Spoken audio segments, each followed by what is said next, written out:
Bread দিয়ে বলুন বা এমনি পরোটা বলুন বা রুটি বলুন, কার না মিক্সড ফ্রুট জ্যাম খেতে ভালো লাগে বলুন।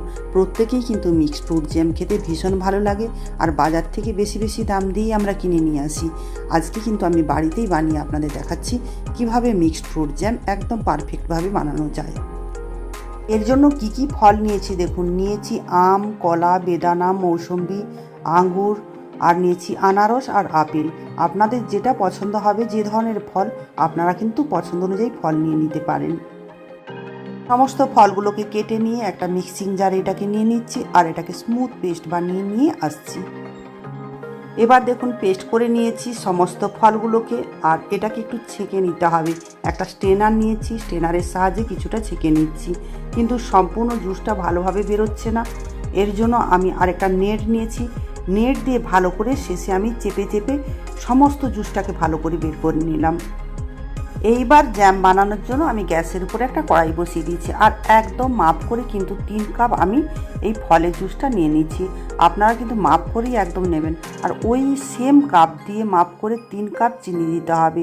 একদম পারফেক্ট মাপ কিন্তু না দিলে এই জ্যামটা কিন্তু ভালোভাবে রেডি হবে না, আর বেশি দিন আপনারা সংরক্ষণও করতে পারবেন না। তার জন্য মাপটা একদম মনে রাখবেন আপনারা।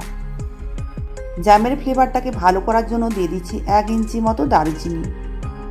এখানেই দিয়ে দিচ্ছি একটু ফুড কালার। এর পরিবর্তে আপনারা জামফুল বা জামুন যেটাকে আমরা বলি সেটাও দিতে পারেন, নাহলে একটু বিটরুট দিয়ে দিতে পারেন, তাহলে কিন্তু নেচারেল কালার হয়ে যাবে। জ্যামটা রেডি হতে হতে একটা কাচের জারকে আমি পিউরিফাই করে নিচ্ছি, এর মধ্যেই কিন্তু জ্যামটা রাখবো। তার জন্য এটাকে 2 মিনিট ধরে আমি গরম জলের মধ্যে ফুটিয়ে নিচ্ছি। এই জ্যামের কালারটা কত সুন্দর হয়েছে দেখেছেন কি? এটা রেডি হতে কিন্তু প্রায় 15 থেকে 20 মিনিট টাইম লেগেছিল। এখানেই আমি সামান্য পরিমাণ দিয়ে দিলাম গোলাপ জল, আর আমি এখানে জ্যামটাকে একটু চেক করে দেখিয়ে দিচ্ছি পারফেক্টভাবে হয়েছে কিনা। জ্যামটাকে প্লেটের মধ্যে দিয়ে দিলাম, আর হাতা উঠিয়ে দেখিয়ে দিচ্ছি, হাতা থেকে কিন্তু তারের মতো পড়ছে। আর প্লেট ঘুরিয়েও দেখিয়ে দিলাম, আর আঙুলের সাহায্যেও দেখিয়ে দিলাম তারের মতো হয়ে যাচ্ছে। টা কিন্তু একদম রেডি হয়ে গিয়েছে, আর গ্যাসটাকে বন্ধ করে একটু ঠান্ডা হয়ে যেতেই আমি কাচের জারের মধ্যে ভরে নিচ্ছি।